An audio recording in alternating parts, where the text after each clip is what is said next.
Welcome back to the My Latin Life podcast. Since 2014, My Latin Life has been your trusted guide to traveling and living in Latin America. My guest today is Skylar DeRouen. He's a YouTuber with over 60,000 subs and the founder of finance and travel website Voyatic. Skylar, welcome to the podcast.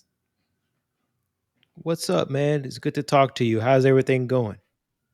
Doing well, man. Where are you calling in from today? So, I am currently in Copacabana here in Brazil. I've been living here since May. I went in, I got the digital nomad visa, Nice. and it was a process. Got my pics, got my bank account, I got my R&M, my ID. So, I'm fully integrated here in Latin America. That's awesome. So Copacabana, So, right in the middle of everything. yes, right in the middle of everything. It's super hot right now. Everybody's at the beach. Um, we're approaching carnival season. People are preparing for that. People are practicing. It's about to get really. It's about to get lit here in about a week and a half. Yeah, I So mean, I I'm think gonna this try will to this do my episode best. will come out after Carnival. This episode will probably come out Yeah, at the beginning of March, but we're recording it for the audience's reference, like last week of January. So yeah, awesome. Okay. you must be prepping for that. That's exciting. Yeah. I have a personal trainer out here, which is something that people should consider. It's only $17 a session for an hour, which is amazing if you try to compare that to what they try to charge you in Texas or New York or whatever like that. Hmm. So he's my personal trainer is probably going to show me some spots, where the parties are, because from what I understand, it's kind of like here in Copacabana, each neighborhood is going to be competing against each other, and they have some type of queen, I guess, who's going to be the best dressed, some type of competition going on. So Uh huh. I'm looking forward to that. He showed me some pictures today, and it's looking pretty good as far as the practicing goes. Yeah, man, the Queen of Carnival. That's Yeah, awesome. We can definitely come back to that. Let's kind of give people a little bit more of a background on yourself and what you're all about. Um, so I first came about you on Twitter. You started getting in the conversation with a lot of the guys talking about Brazil and Latin America, but it sounds like you've been around for quite a while on YouTube and your other business ventures. You're definitely, I would put you, Skylar, in like the passport bro category for sure. You know, I watched some of your YouTube videos and I like it. It's like the stuff that we've like consciously decided not to talk about, but you're down to do it. And I'm all for it. But just so you know, guys, I mean, I don't know what to say. I can't 100% condone all that stuff, but it's fun to watch as well, for sure. right. So here's my opinion, and you're probably going to laugh out loud, right? So if Passport Bros was a religion, I'll be Jesus Christ. I don't Oh, consider myself a passport bro per se, but the gospels that I've been teaching, the methodologies that I've been teaching morphed into the passport bro. That's what it is. Also, when you look at it from a search engine optimization perspective, putting it in the title is drawing a lot of attention. Obviously, I'm trying to grow my channel. hmm. So, since then, I have been approached to participate in a documentary next month. They're going to do a Passport Bro documentary in Colombia. Uh, to be honest with you, the Passport Bro community is a lot bigger on TikTok. So it's kind of morphed into its own, and it's not. It started with Black community as far as Passport Bros, but more people are getting involved into it. More people are getting into the conversation, and people are building channels telling people, hey, there's better opportunities elsewhere. So I would say I'm an advocate for it. I will use it to my advantage. There are some negative connotations with the passport bro movement, and I'll Hmm. eat that. You know what I'm saying? Like we can do this, we can discuss that. But I think it's going to be a net negative. I'm sorry, a net positive, because what I'm seeing in the future is more people are going to be waking up. You know Hmm. better than anybody that the current climate in the United States really isn't conducive for a lot of men. You have a lot of guys who are sexless. You have a lot of guys who have money. So you have things like OnlyFans. You have all these women getting rich and profiting off of it.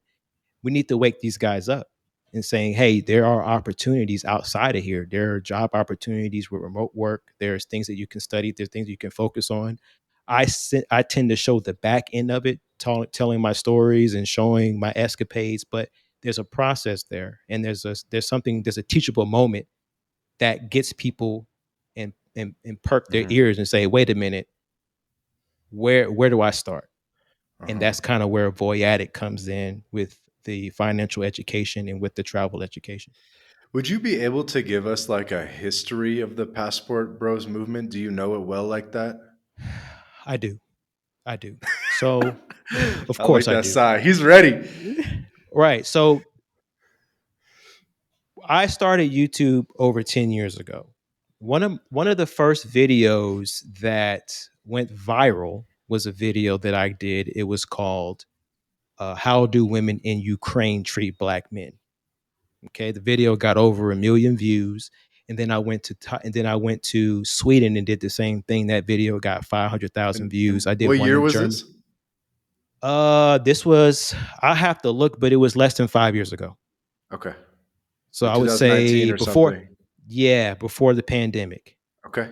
Keep I going, went sorry. to Germany, um, and I did not coin the term passport bros. Okay. The first person, because it was never a organized movement. It was just guys traveling. But putting a name to it, now people are like, okay, now we can place it on the wall and we understand what it means, right? So the Hmm. first person, and I'm gonna shout out him, the first person who ever I heard say passport bros was a guy named, he has a channel called BMT, Black Man Travels. He's the first person that actually I heard say passport bros. Now, where it started to blow up and start to gain steam was the hashtag passport bros on Twitter. On You TikTok know, or Twitter? I'm sorry, TikTok. Okay. So the hashtag started going viral, and then it started to be coverage of it on the news, and people were responding to it. And what really caught the flame is the responses that women were giving and getting angry and upset, telling guys that, oh, you're just going overseas because the women have no money, or you're going overseas because you can't get women in the United States. So it was that back and forth banter, and it still triggers women now. When they hear passport bros, they get Hmm. triggered. So it's kind of like, I'm sure you've heard of Kevin Samuels, right? Yeah. So Kevin RIP. Samuels was very volatile, right? But I his conversations were very triggering. So what I'm seeing is, after I think Passport Bros kind of filled that void once he was gone, because Kevin Samuels' philosophy was trying to mend the relationships in the United States, having women and men come together with an agreement. And when he passed away, they shitted on him. The women shitted on him. They were literally pissing on his grave.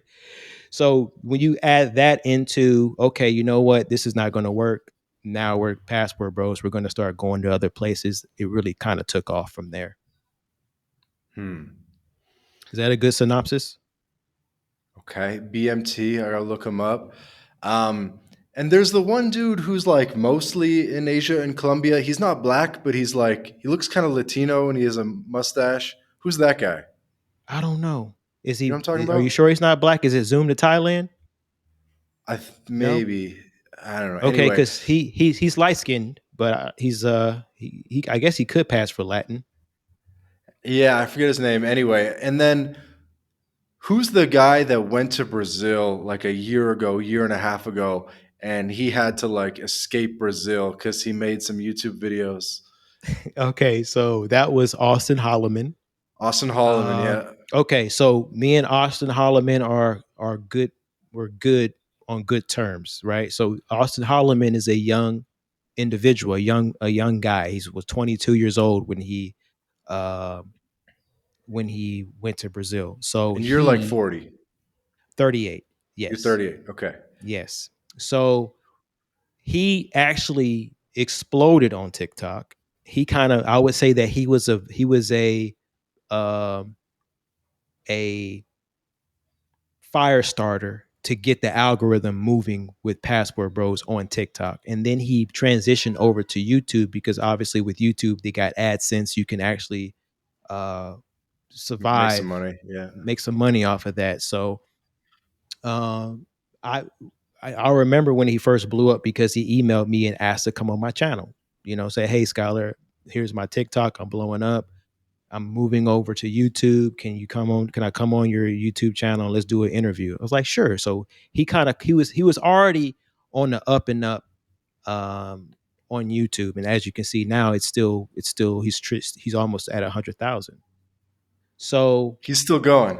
he's I haven't still checked going. in on him in a while. Yeah, he's still He's he's still going. he's still Okay. going. He's still going. He's in Chile right now. He's a good guy. So basically, and we can just tell the story. The reason why he got, we say this is the term, ran out of Brazil. He got ran out, Yeah. right? And I made it. I told him this personally. I have his number. I talked to him. I talked to him like last week because he's going to be potentially participating in that documentary as well. And basically, where he went wrong was putting a camera in a woman's face and asking her sexualized questions. Right? She had no idea where the videos was going to go. The video was in a clip form, and he uploaded it on Twitter, and the clip took off. It got like 400,000 views within 30 minutes. So he wasn't expecting that. She wasn't expecting that, and then some uh, rights leaders got a hold of it and was like, "Hey, man, you're projecting a wrong image of Brazilian women." Um, you know, and he got a bunch of death threats apparently, and then he ended up leaving Brazil, and the police in Salvador went to his apartment looking for him. Oh. So yeah, so basically the moral of the story is Brazilian women don't want to be uh, projected in a promiscuous, they don't want a promiscuous stereotype. So it wasn't the feminists, because the way they was framing it is like, oh, the feminists are after him. The feminists are after him. No, not necessarily. They're trying to preserve their reputation. So he's learned a lot from that. He's moved on. He went to Africa. He went to Thailand. He's a lot more mature now. So it's just kind of like now water under the bridge. But it was a good learning lesson for everyone, just to be careful how you project Hmm. people on social media. Were you in Brazil while this was taking place? No, sir. So I was in England. So I just retired from the Air Force, right? I served 20 years in the Air Force. I've been all over the world. I lived in Asia for 6 years, South Korea, in Guam, which is it's a territory of the USA. Mhm. Love Asia a lot. Been to Thailand 7 times, the Philippines 7 times. Been to Japan. Lived in South Korea for 2 years, which is amazing. People should absolutely check out South Korea. It's slept on as far as a travel destination. Mhm. And then I moved on to England. I live about 70 miles north of London in a city called Newmarket. It's known For for like horse an races. Air Force base or something? Yes, the base was called RAF Mildenhall, and Mildenhall is the city. Okay. So I love England as well. England is kind of one of it's outside, like the weather is terrible. That's what kind of gets people, and the food is not that great outside of London. So that's where I was. I was wrapping things up, getting my retirement sorted out, getting my stuff in storage when the incident happened. Hey guys, quick break from the podcast to tell you about job stacking. If you're a remote or hybrid worker looking to maximize your earning potential, then Rolf Haltza, author of Job Stacking, guarantees you'll be able to double your income by implementing his paycheck multiplication layering method. This is the exact system Rolf has used to take his own income and those of many others beyond 20K a month. With this method, Rolf contractually guarantees that you'll be able to double your income in 45 days. So, if you're interested in unleashing your earning potential and doubling your income, then click the link in the description and book a call with Rolf right now. Okay. So, doing some math here, you're 38, 20 years in the Air Force. You joined when you were 18. So, I think, what did the notes say? You've been abroad since 2010. So, I guess you were, at like U.S. Air Force bases for, I don't know, 6, 7 years or something. And then they started stationing you abroad. Correct. That's exactly right. So my first base was in is Lackland, Texas. Or Okay. sorry, Lackland Air Force Base in San Antonio. Okay. So yeah, I got picked up for an assignment, and it completely opened my eyes, man. Living in Asia, man, it was definitely an experience, especially as a young man. I Hmm. think I was 24 or 25 when I got to Guam. And if you're not familiar with Guam, it's mostly Micronesian people, um, and Filipinos and Japanese. Hmm. I mean, we like Palau. We like Palau, which is close, similar. Yeah, so there are Palauans on the island. There's Chukis. There's people from Saipan. Hitting those islands up, they're beautiful, man. Like the waters in Guam is beautiful. The only issue is that they have the coral reef around it, Mm. so you can't surf or anything like that. So you know how to fly like crazy fighter jets and stuff? No, no, no, no. So, in my job in the Air Force, I was in charge of munition systems, missiles, bombs, bullets, and stuff like that. I got my bachelor's degree in finance because I was looking at the outside once I retired. And I also did some jobs managing the commander's money, budgeting, and stuff like that. That kind of really got my foot in the door, giving me some experience per se with money management. So, uh, yeah, that's my career field in a nutshell. I've been in Afghanistan. I've been to Kuwait. I've been to Qatar. I've been Mm. to the United Arab Emirates. So, um, quite a breadth of experience with the Air Force is definitely a good choice if people are saying, "Hey, I want to travel and make money." It's an option. Yeah, yeah. So 20 years, is that like the mark to get a full pension or something? Yes, it's the minimum requirement in all branches of the service. You need to serve 20 years to get the pension, and then once you get the pension, um, there's a bunch of other benefits that you get as well, depending on what state you are from. The benefits are incredible, incredible. Like what? VA home loan is one, Uh-huh. right? So you get a lower interest rate than normal than the Like average no person. zero money down or something? Like, yeah, zero money down, which I don't think is a great idea anyway, but you can absolutely do that, right? So you can leverage. I what I did was, since I knew I was serving 20 years, I really leveraged that, because if you know you're going to get a paycheck for the rest of your life, you could take more risks, Mm. right?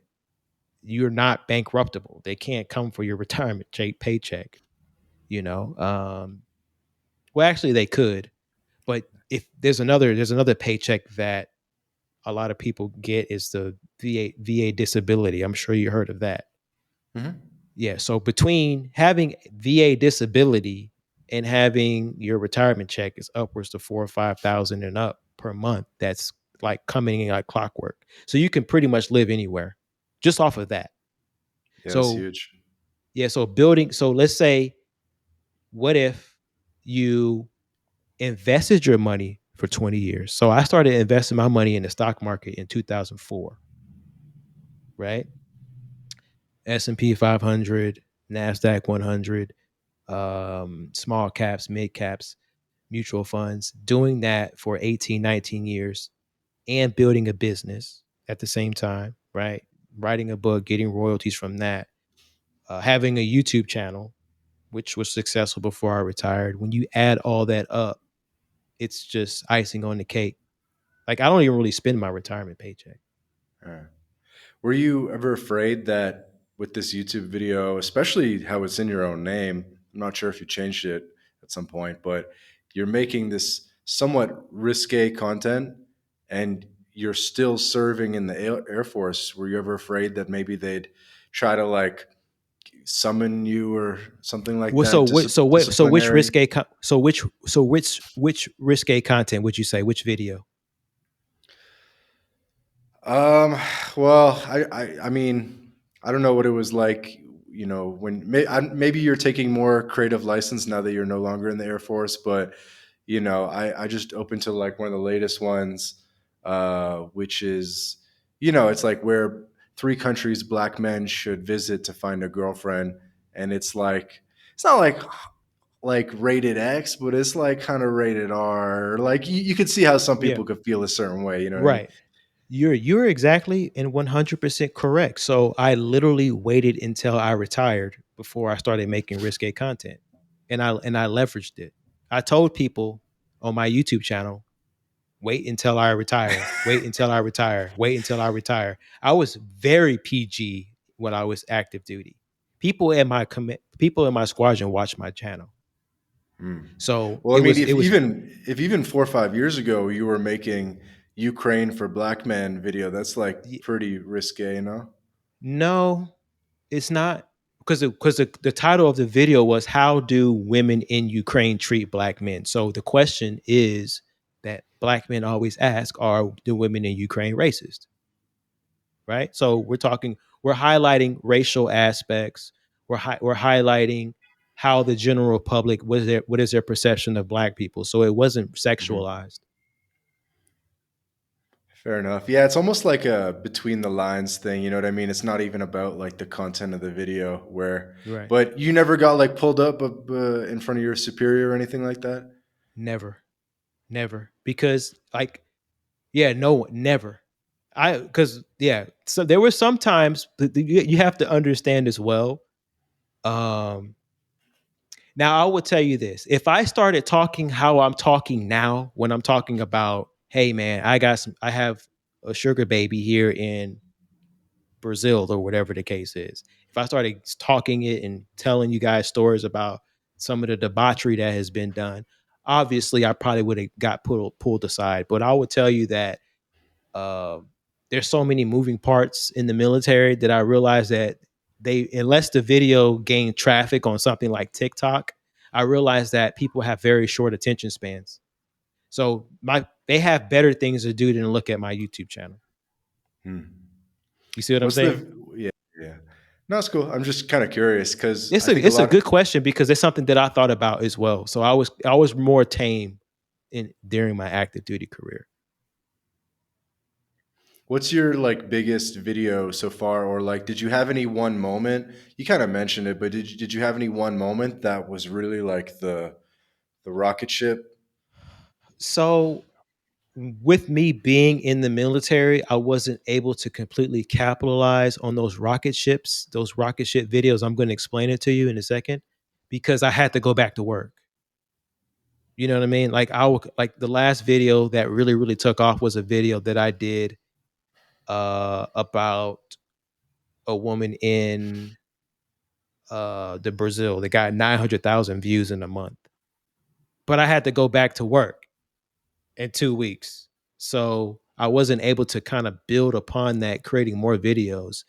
So now I would say I got a videos that get into 500,000s. I think the biggest one is 1.5 million, which is a lot, kind of a lot for YouTube, but That is a lot. yeah, especially when you're getting paid for it. So now um, the next time it happens, I'll be more prepared. Very cool. So it says you reached millionaire status this year. Was that largely just based on the ETFs and the investments, or how did you make that happen for yourself? So it's mostly through my investments, and the some annuities that I have as well. So between annuities, um, the business is actually doing pretty good. My Patreon is doing very great right now, considering I've Oh, only really? launched it 7 months ago. Um, How many yeah, people you got on the Patreon? 600. Oh shit! Yeah, it's like I'm making over $7,000 a month. Wow. And what do they get for that? Debauchery. They get the Yeah, I behind the just be scenes. honest with you. I just be honest. So it's not me showing any naked pictures or anything like that, right? So basically, in my Patreon, and it's amazing because everyone who's in my Patreon has money, and people who get consultations for me typically have money. So my mailing list is incredible as far as well-to-do individuals. But some guys just say, "Hey, you know what? If I go to uh, Poland, for example, what would be my play-by-play? Where do I stay? What city Yeah, do I go to? If I yeah. do encounter a Polish girl, what do I say?" My brother played professional basketball there. I've been to Poland 3 times. I have my camera roll is incredible, so I can show guys my camera roll. This is the playbook. Mhm. And so if This is people the are in your Patreon, you kind of help them with their travel concierge stuff. Is that the idea? Or it's a niche travel concierge service because, for instance, right, there's a lot of debauchery that goes down in Germany, right? There's FKKs. There's these 5-star class brothels, uh-huh. right? That a lot of people don't know about. They have like 400 women in them. Some of them from all over the world. So a lot of people don't know about that. They don't know um, what's the protocol in this place, right? What is the what it is how does it work? So I talk Mm. about that type of stuff. In the We also that Patreon, or is that the in private the Patreon consultation? only. In the Okay. Patreon only, right? We dabble, we do deep dives into crypto. We talk about finance as well. I show them, because I made a mistake telling people my DGen plays on YouTube, and people lost money.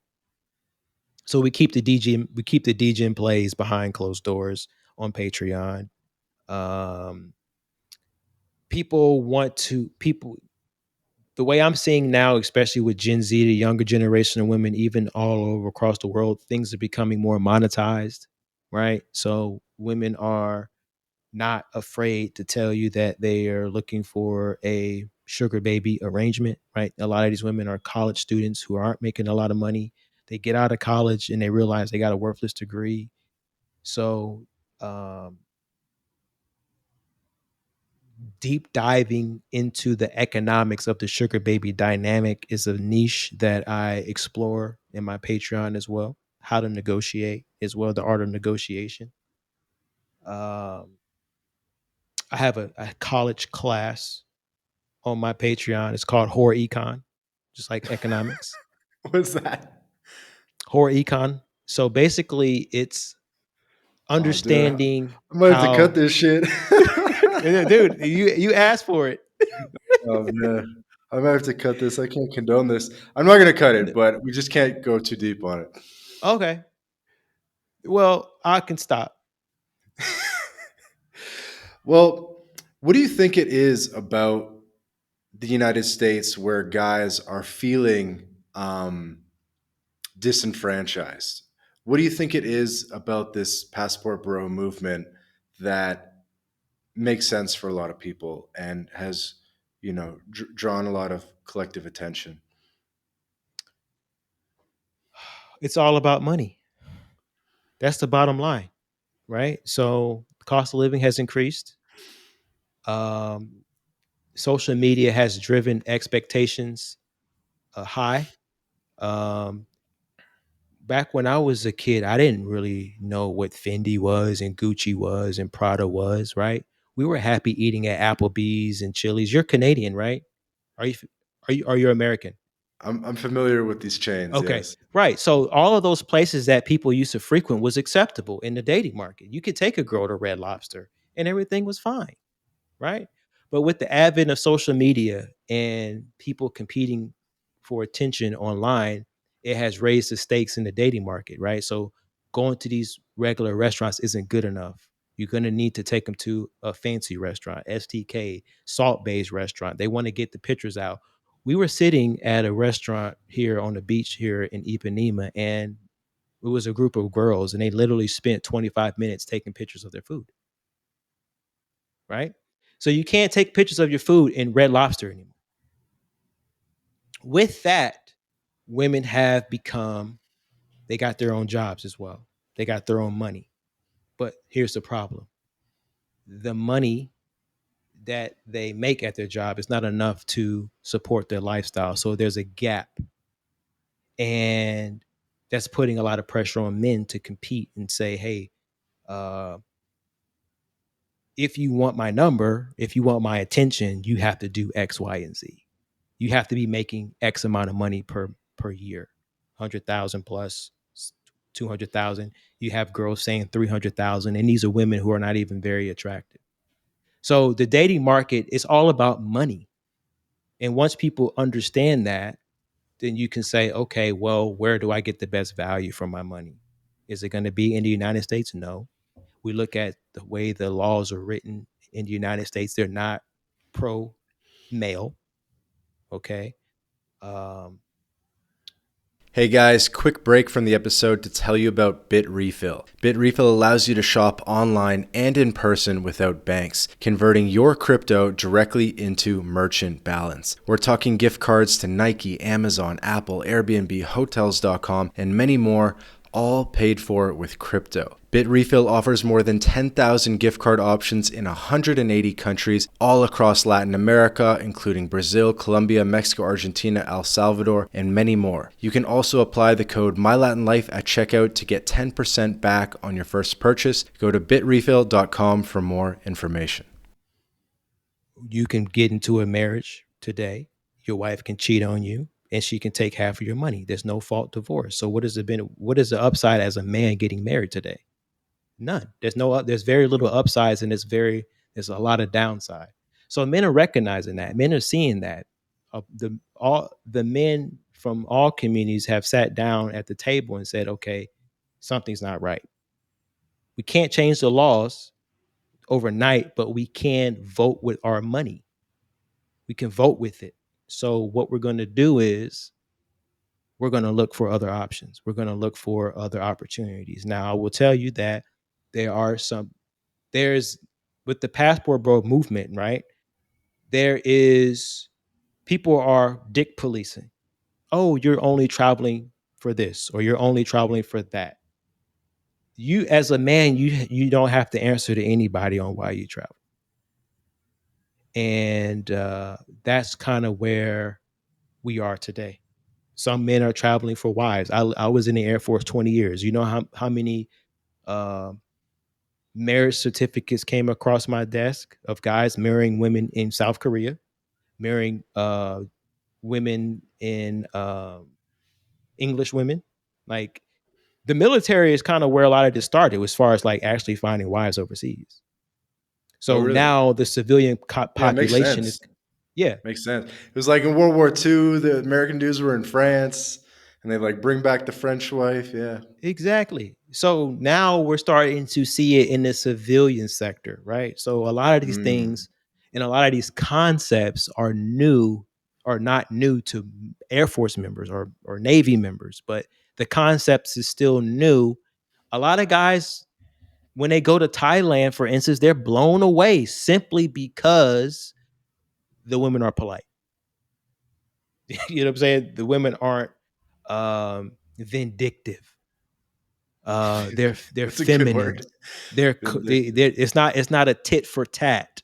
They're satisfied with you being a truck driver, right? Because now what we're looking at in the United States is blue collar work is shunned on. If you're not a quote unquote CEO or a celebrity, or you're working in tech, if you're working with your hands, if you're a plumber, even though you're making a lot of money, it doesn't look Hmm. good for her to tell her girlfriends.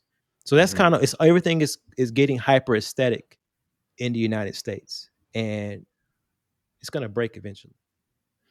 I think it's been like that for a while where not a lot of people were going into trades and now we have like a lack of people in trades an overabundance of people with useless degrees. So yeah, I think that even precedes social media, I would assume. Yes, social media exacerbated the the uh, the aesthetic, hyper aesthetic, and stuff like that. And then the pandemic accelerated things as well because people had nothing to do but sit on their phones and you know get consumed with uh, all of these handbags, luxury goods, and all that type of stuff. Yeah. So this thing about like the US like really leading with money, do you think that this is more pronounced in particular cities and communities, or do you think it's like everywhere at this point? I think that um, this is controversial as well. Okay. I believe, this is just my personal opinion, that you're leading with your money, no whether you think so or not, when it comes to a relationship with a woman.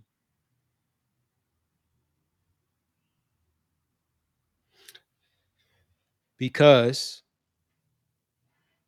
one of the first things she's going to talk about, one thing she's going to ask is, what do you do for a living? Right?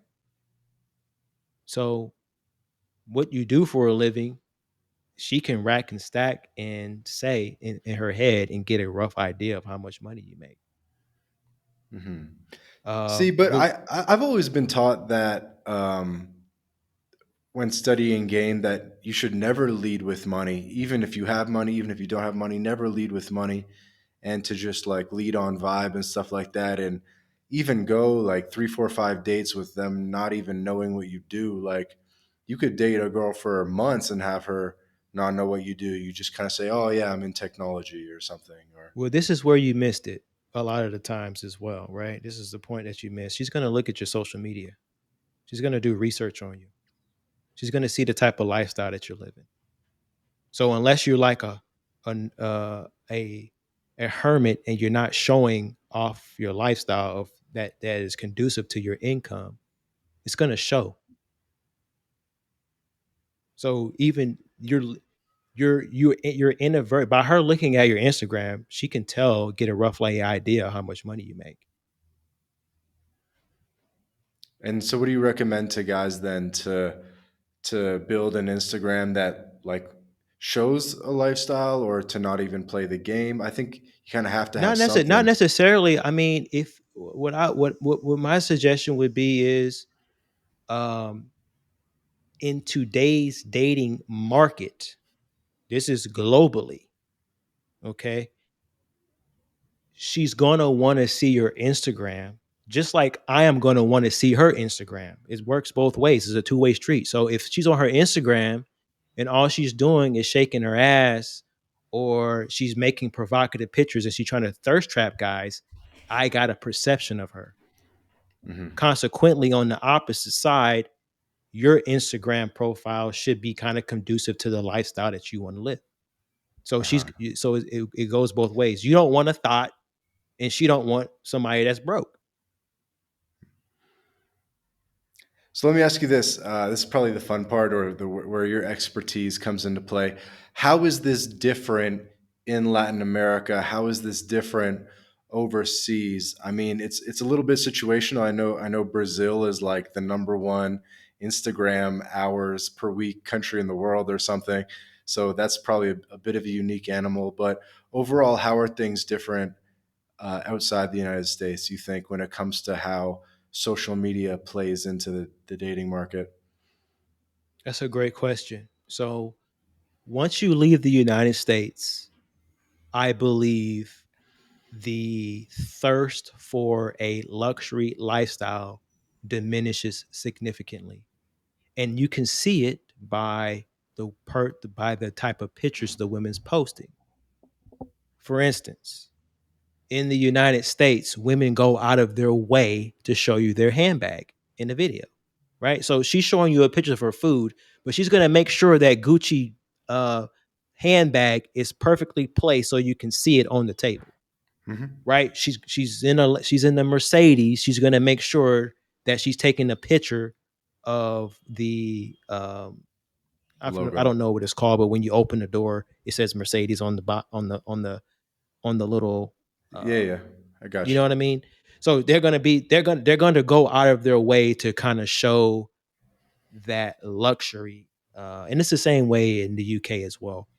In Brazil, what I find, and this is what a lot of people like, is that the women here, generally speaking, aren't looking for a luxury lifestyle.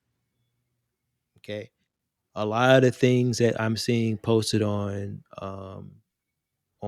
social media, at least here in Rio de Janeiro, is beach activities, right? Hanging out on the beach, playing foot volley, outdoor sports, uh, workouts in the gym, right? Everything is more. It's not geared towards Hmm. material. And they actually post their family. That too, and they don't mind posting. Well, I wouldn't say all of them, but quite a few of them I noticed they don't mind posting their significant other. Um, you know how it is. I'm not sure where you are now, but you see a lot of people holding hands out here.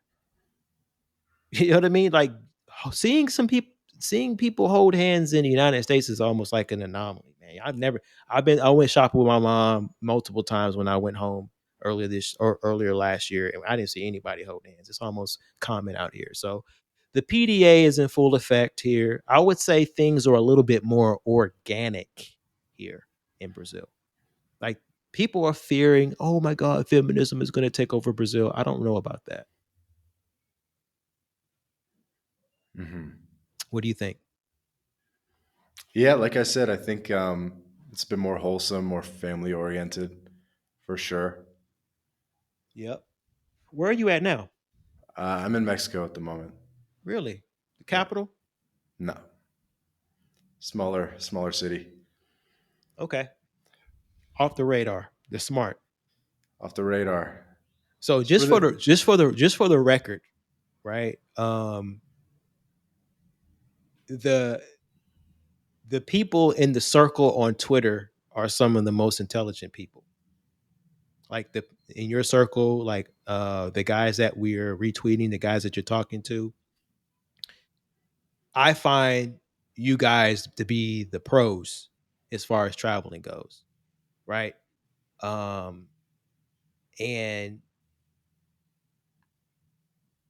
somehow it has to get it. I think eventually it's going to get out there. You guys are just going to explode because people like United States, man, people have money, but they don't have an outlet.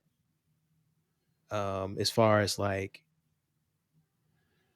you know, how to move in Mexico, for instance, right?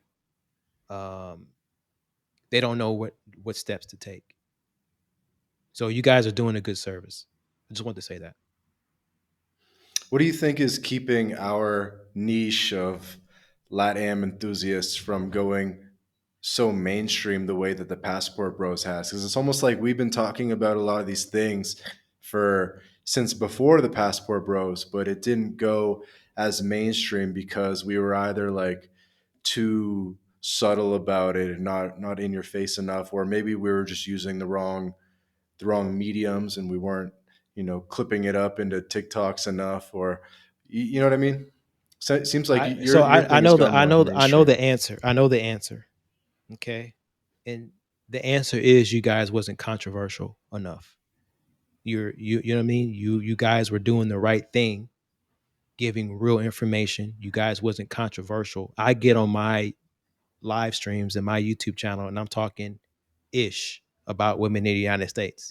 We're going we're going hard in the paint. You know what I mean?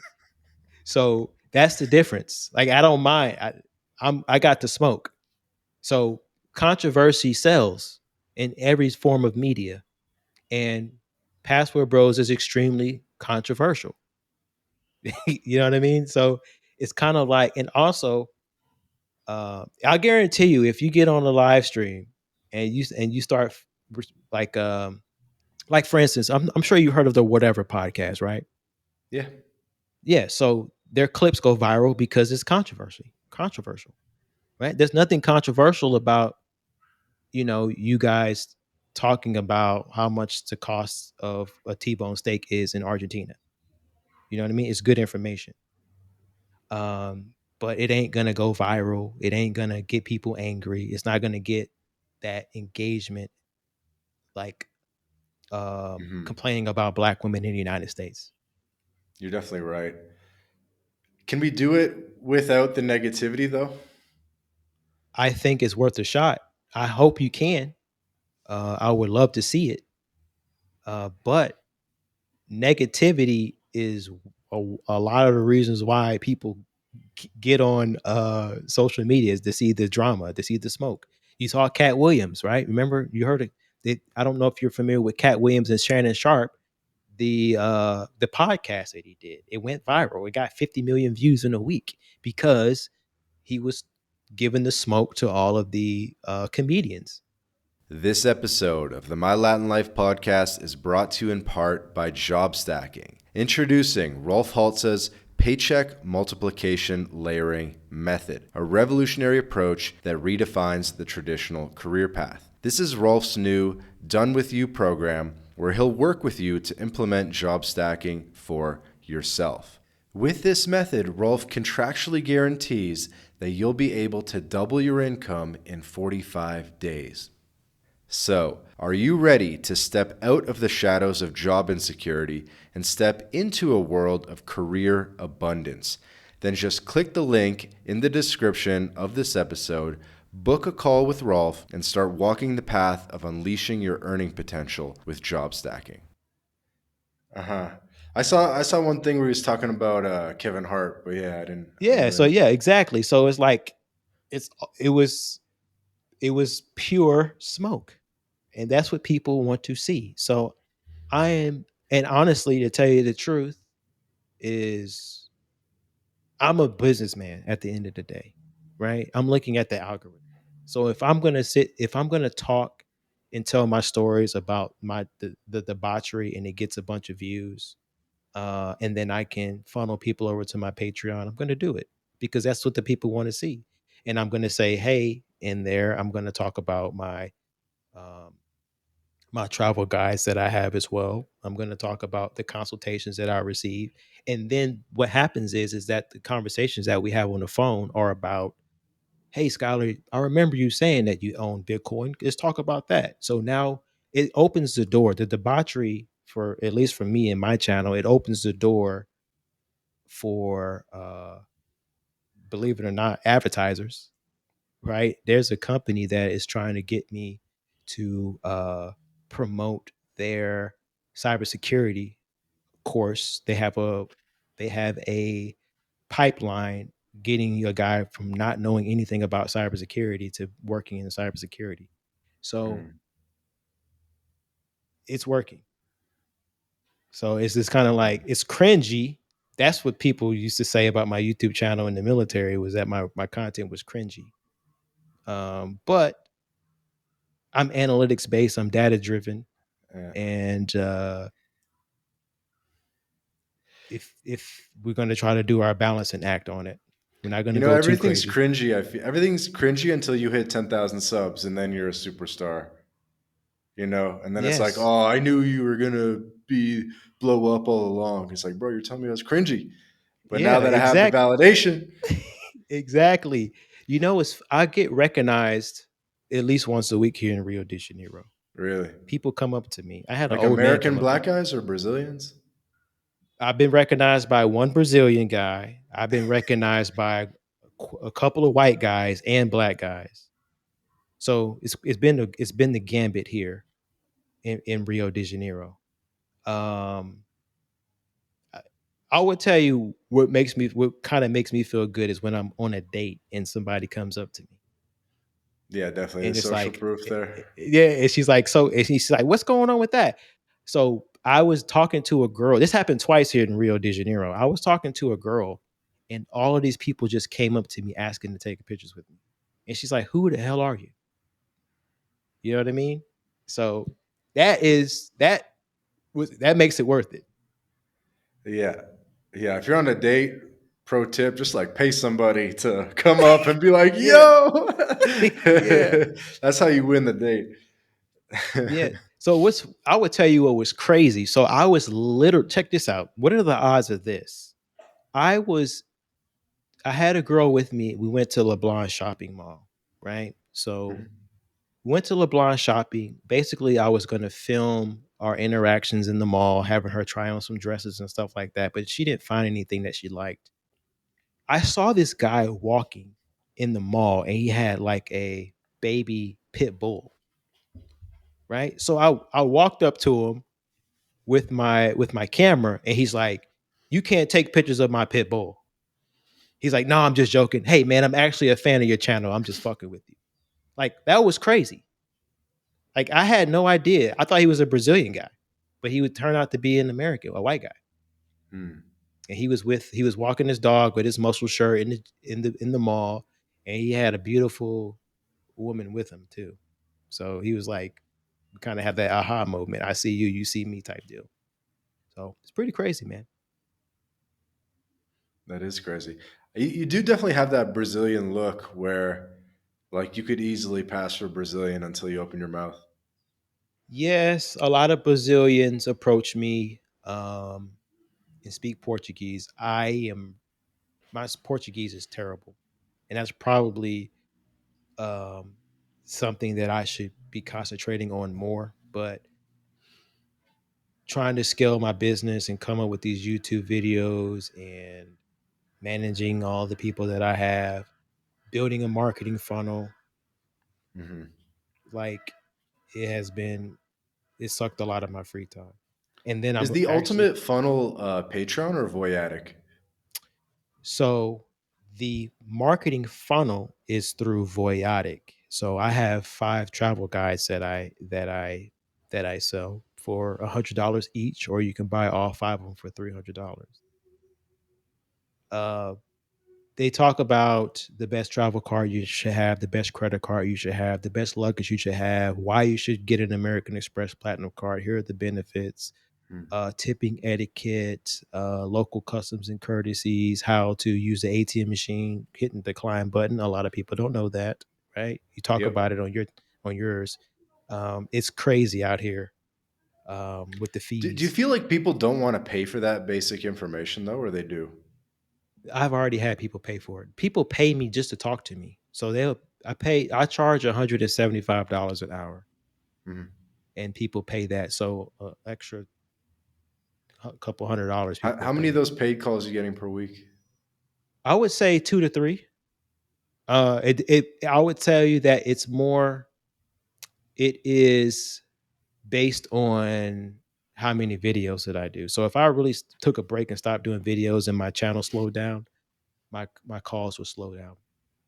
My yeah. So I would say about 2 to 3 per week. I have a package which is $700, which people buy as well for 4 calls. They want a four Saw call that. package. Yeah, so um, it's quite consistent. That's It's cool. quite consistent, especially with the niche of me living in Brazil. There's not a lot of people who live here who have a very popular YouTube channel in my sector. Let's talk a little bit more about that Brazil, what you like about Latin America. So we talked a little bit about how, what's wrong with America, but we didn't talk about what you like about Brazil and Latin America and what's different, what's better. We can start with the food. Okay, so a lot of the food in the United States is full of sodium and a lot of other harmful, not healthy uh, ingredients. Like someone on my Facebook page posted a picture. He had like maybe less than 10 bags of groceries and it was $600 in Las Vegas. And I zoomed in on what he was even buying, and it was all Cheez-Its and Hot Pockets and all types of stuff that are unhealthy, right? Hmm. So if you want to get healthy, that's one avenue. The food here is very, very healthy. It's very, very low sodium. I'm used to not having seasoning in my food now. So uh, the health aspect, right? Health as well, that longevity.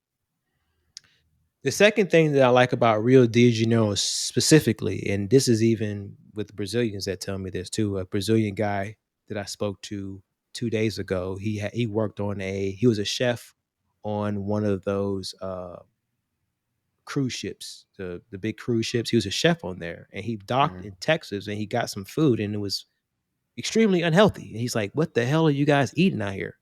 So he recognized it as well. Um, And he also recognized, he said, everybody on that damn cruise ship, majority of them were freaking fat and overweight, right? So with Americans working so much and everything being a capitalistic nature, there's trade-offs through weight, through obesity, right? We see that new drug that they just came out with. I can't remember how it's called, what it's called, but it's making waves to get Right, people to Ozempic or whatever. exactly, yeah, and the stock just shot through the roof because everybody's too busy to work out in the gym, right? Mhm. You So have less obesity in Brazil. less obesity in Brazil. Well, I would in Rio de Janeiro. I can't speak for all of Brazil, but what it appears to me is people take their health more seriously here, Big and gym that is a culture. gym culture, and that's something that I can get behind, right? Because even though I was in the Air Force, I didn't reach my physical fitness goals like I really wanted to. I didn't get a beach body like I really wanted to. So being able to sit here in Brazil, I have a set schedule. I have a personal trainer. I got meal prepped. I got a meal prep service. Now I can get that consistency here, and that's one aspect, right? The second aspect is I like the beach culture, especially in Rio de Janeiro. I love it. And I think that it's hard for me personally, if I'm going to quote unquote retire somewhere, I need to have a beach. Or I need to be near a body of water because I love the seafood aspect as well. So the beach culture, beach clubs, like me and my buddy went to a beach club yesterday in Ipanema, and it was just amazing. The vibes, the live music, the shrimp skewers, um, the ability to just walk and run down to the beach, jump in for a little bit, come back. Everybody's tanning, right? If you go to Thailand, there's beaches too, but the women there don't, and the women and men don't like to get dark because it's frowned upon, right? They got the skin whitening creams here. So Mhm. people are in love with the sun here, right? Weather, the weather here in Rio de Janeiro, it gets pretty hot. It gets up to 100 degrees. It was 100 degrees a couple of days ago. But waking up every day and the sun is out does something to your mental health, right? I see the difference because I lived in England for 6 years. I wake up in the morning, it's 5:40. Sometimes the sun doesn't come up until like 8 a.m. the way things are situated in London. And it Mhm. can affect your mental health, right? So from a mental health perspective, from a creator perspective, having that sun is very, very important. Yeah, I agree. Then we can talk about the people. The people are extremely, extremely, extremely friendly here in Brazil, extremely respectful. You will say good morning, you will say good afternoon, you will say good night, right? I had groceries before I just called. I had my hands full with 4 bags of groceries, right? So I'm walking towards the um to the elevator, and a woman rushed out of her way to push the button for me, right? Small things like that add up. Another thing, right? So I gave away a lot of clothes to my door guys here in Brazil, um, because I was getting rid of. I'm trying to lean up here with clothes and stuff like that.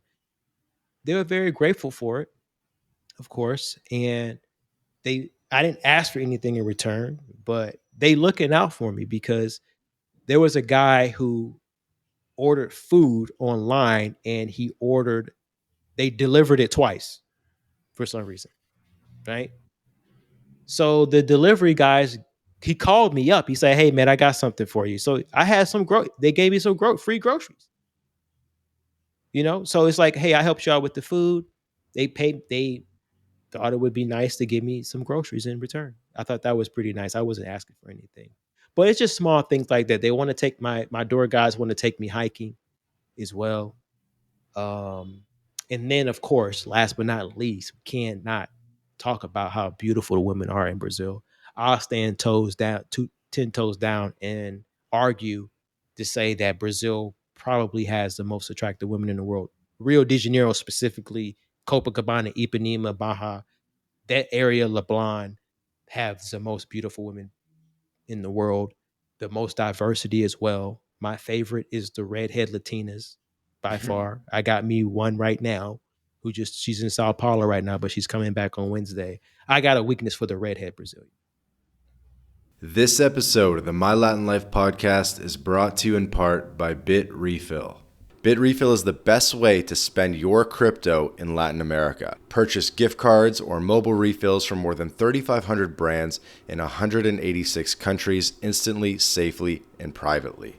Visit bitrefill.com for more information. Um, People will say, "Oh, Colombia has them, or Russia, or Sweden." I've been to Eastern Europe, not Russia, but I went to Ukraine. I went to Czech Republic. I went to Romania, Poland. I've been to Sweden. I've been to Colombia quite a few times. It doesn't compare, in my opinion. Like I literally walk out of my Airbnb and I'm blown away. Sorry, not Airbnb. I got a lease. Walk out of my apartment and I'm blown away completely. Like there's just so many beautiful women in Brazil. Too many. And they are humble. That's the key word. So you'll go out and you'll meet a girl and you get her phone number and she got like 80,000 subscribers on YouTube. Humble. Like you can't. She's gonna if you try to pull that off or you try to talk to a girl with that many subscribers on in the United States, she's gonna rub it in your face somehow. It's gonna be a dick measuring contest. Oh, I got 80,000 and you only got 10. So something must be wrong or some shit like that.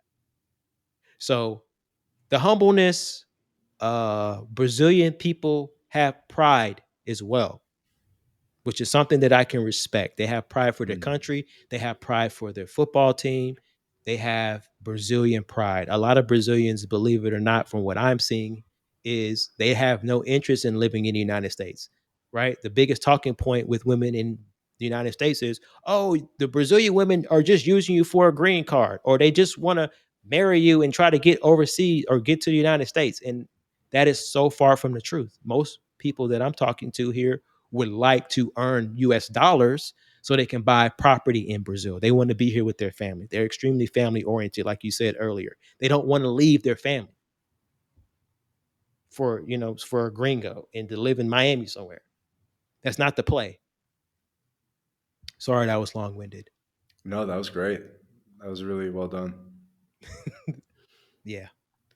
I think the courtesy one is huge, and the humbleness is a good word as well. But I really do enjoy the thing where like you go in the elevator and the person's like "com licença," and they're like Excuse me. Yeah. excusing themselves when they walk in the elevator, and then like as they exit the elevator, "boa tarde" or something like that, you Yeah. know. There's still order here.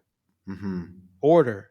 There's order in how people operate. When you walk down the street, you see uh old people, right? They're walking down the street and they always have someone with them, holding their hand, holding them, making sure they get into A to B. They really have high levels of respect for the elderly here. Mm-hmm. And um, that's commendable, right? You see a lot of older people get thrown into the old folks' home or the retirement homes in the United States because their children don't want to have anything to do with them. Mm-hmm. So it seems quite the opposite here. So just looking at those aspects um, is one of the many reasons why I believe living here is great. Yeah, yeah, and we'll get to wrapping up, but I actually like that thought about how old people are respected in Latin America, and how what I'm seeing is more and more people don't have the money to retire in the U.S. It's just so expensive to retire. You need millions, and that a lot of people are moving to Mexico, Central America, things like that, in order to have a better retirement. Do you see, maybe your channel is not towards that crowd at all, but are you seeing that? Like, what are you seeing? Do you get more guys in their early 20s, or more like divorcee type guys, or and like, do you see any retirees at all? Because I feel like Latin America has something to offer people of every age group. You hit it on the head. So I would tell you that my consultations have been varied completely.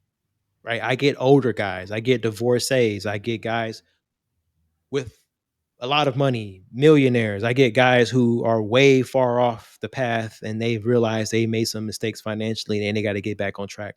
And my channel has motivated them to kind of, yeah, he's having fun. Yeah, he's doing this, he's doing that, but his business is taken care of. And that's really the bottom line. So, for instance, I had a guy that I had a phone call with yesterday. It was my first consultation on the beach, right? Which I don't normally do because I didn't check my calendar before I went to the beach. But I was talking to him on the beach. He has the money, right? He has rental properties. He's trying to move to Panama. He's from New York. He's 52, I believe. 48 or 52, one of those. And he's just trying to figure out what is there anything that he's missing as far as building some type of passive income stream because his goal was to have $5,000 a month, right? So those are the type of consultations that I have. I had a guy who makes a lot of money, but he spends a lot of money. He lives in Brooklyn. He spent $50,000 on the Honda Accord during the pandemic, right? And now he's realizing that it was a mistake.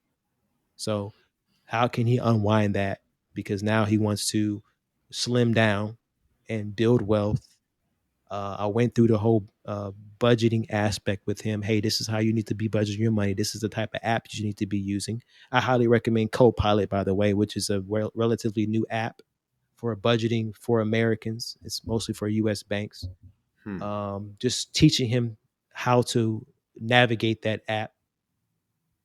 Um, I have guys, young guys as well, who are, you know, young techies, right? They're making good money young and they're trying to figure out where they should go as far as remote work. How much Mhm. one of the biggest questions that I get asked all the time is how much money do I need to live in X country, right? And that really is depending on uh, how much trouble they want to get into. How much do you think it costs to live in Rio?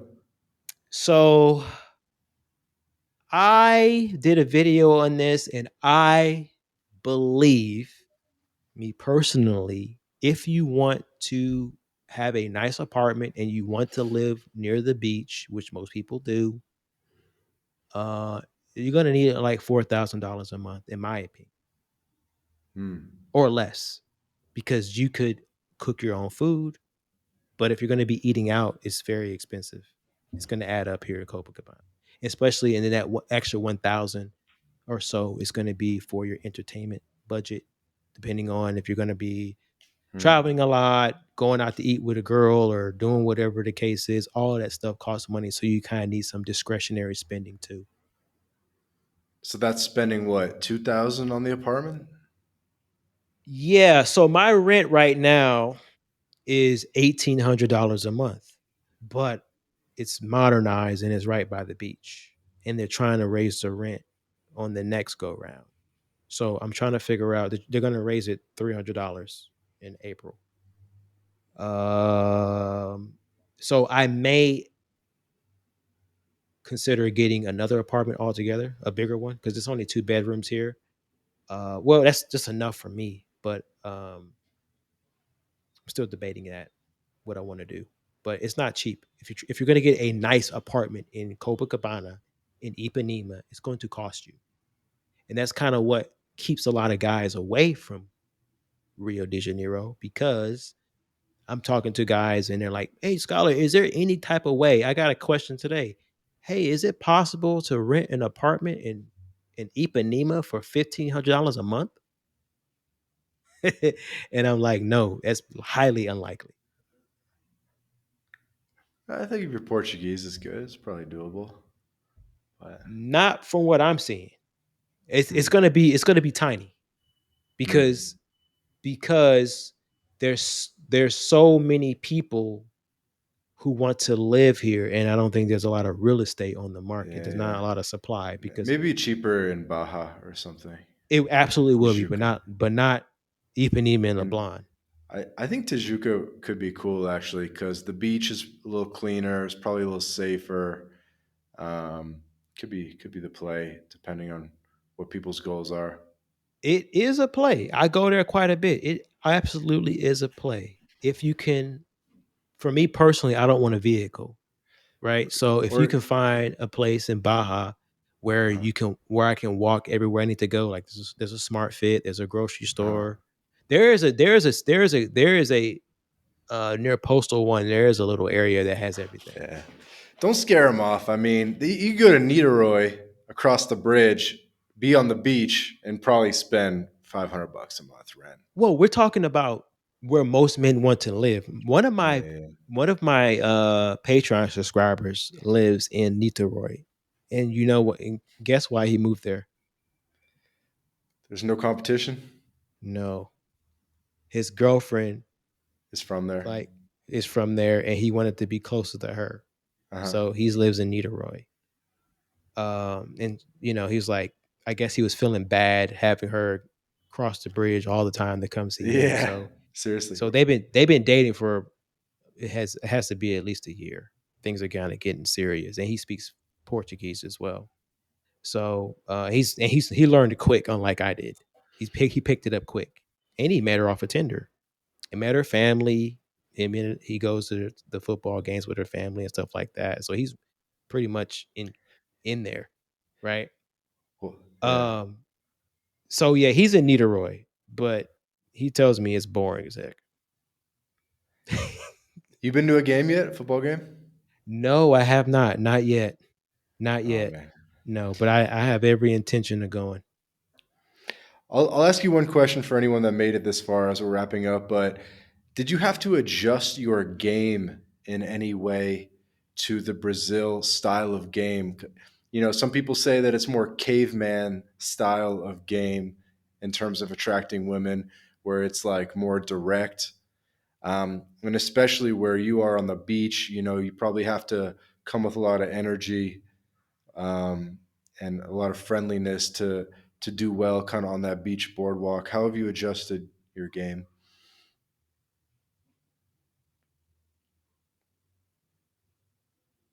So I will tell you that I didn't have to adjust much because I've been living overseas for 14 years, right? Um, Women in England, and I'm just gonna call it for what it is. They're not Oh difficult to talk God. to. Okay. I'm gonna keep it PG. All right. Okay. So being an American in England with your American accent puts you in the door quite a bit. So I didn't have to adjust there. And before I lived in England, I lived in South Korea, and you really didn't really need any game per se there. So you know Like how to once you leave play the into the novelty. yeah, well, not well, you're playing into supply and demand, Yeah. right? There's a lot of women who have a vested interest in dating a black guy or an American guy or an American black guy, right? There's not many to go around in South Korea and in England. So uh, I don't necessarily think that the game that guys sell or the guys talk about is very is needed in outside of the United States. It's watered down. You just gotta be you just have to be yourself. You know what I mean? You pretty much just don't have to fuck it up, pretty much. Be Hmm. respectful, pay attention to how everyone is respectful here. Show that same respect. The biggest thing that guys do and make the mistake of is um, acting like a typical American, where loud, obnoxious, you think you're better than everyone else because you're from a rich country.